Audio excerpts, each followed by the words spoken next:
Okay, so as many of you know, I really hate dressing up unless I absolutely have to, thus the outfit today, and probably why I'm kind of uncomfortable right now. But in middle school, I was introduced to a way to add color to my wardrobe in an easy and comfortable way. And through tie-dyeing, I found out that I could have easy, quick, and comfortable outfits to dress up in. And it's a pretty popular fashion style that's been around for a very long time.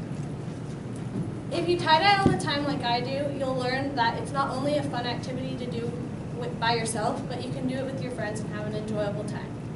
So today I'm going to go over the needed materials for tie-dyeing, the different kinds of patterns and techniques that you can do for tie-dyeing, and specifically how to tie-dye a t-shirt. So let's start with the needed materials. Of course you're going to need something to tie-dye. You can literally tie-dye anything from socks to shoes, shorts, but the most popular thing is a t-shirt. White tends to work the best because color soaks in better to that. Next you're going to need rubber bands and squeeze bottles and dye. You can buy the squeeze bottles and the dye at Walmart, and it just comes in a kit and you just have to add water, so it's very simple. Also, tie-dyeing is really messy, so you're going to want something to keep the mess contained. So I use a garbage bag. That way when I'm done, I can just roll it up and throw it away. You're also going to want a Walmart sack to let your shirt sit in after you're tie-dyeing. And if you don't want your hands to look like mine, rubber gloves would be a good idea. So now that we know what we need, we're going to go ahead and talk about the different kinds of patterns that there are for tie-dye. So the first one is a bullseye tie-dye technique, and it just is a bunch of circles in each other. Then there's a spider tie-dye technique, and that one's unique because it has the effect of having a spider on it with the black dye. Then sunburst has base color and then a bunch of random circles that appear like little suns. The stripes technique, which can be horizontal or vertical stripes of alternating colors. The crumple technique involves a lot of colors giving a marble effect. And the most commonly known one is the spiral technique that consists of a spiral starting in the middle of your shirt and going all the way around in alternating colors. Of course, if you're not very good at it or you don't have that much time, there's the beginner's technique, which is just a bunch of random colors on a t-shirt. So now that you know the different patterns, we're going to go ahead and I'll focus specifically on how to tie-dye a beginner's technique t-shirt. So first you're going to want to grab your t-shirt and crumple it up and make it into a ball.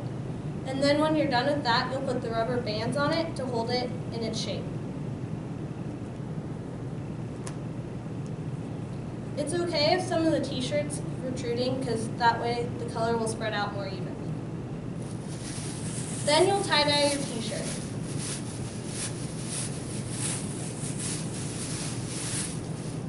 So you'll just grab your squeeze bottles and shake it because the dye comes on the bottom. And you'll go ahead and just squeeze it wherever you want on the t-shirt.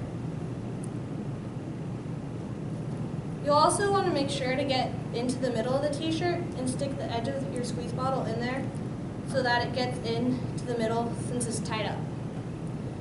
When you're done with that, you'll go ahead and leave it tied up and you'll stick it in a Walmart sack and tie it up, and you can let it sit for anywhere from 2 to 24 hours.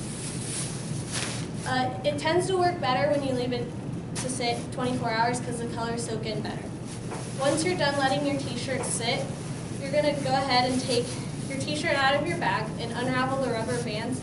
Then you'll lightly rinse it in a sink with water, and then you'll stick it in the washer, preferably by itself or with other tie-dye t-shirts so that the rest of your clothes don't get stained.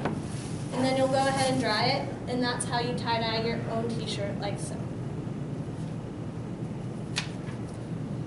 So today I showed you the different materials needed to tie-dye a t-shirt, the different patterns and techniques needed to tie-dye a t-shirt, and specifically how to tie-dye the beginner's technique of a t-shirt. Hopefully this can help you add color to your closet, and tie-dye can soon serve as your excuse not to dress up all the time. Thank you.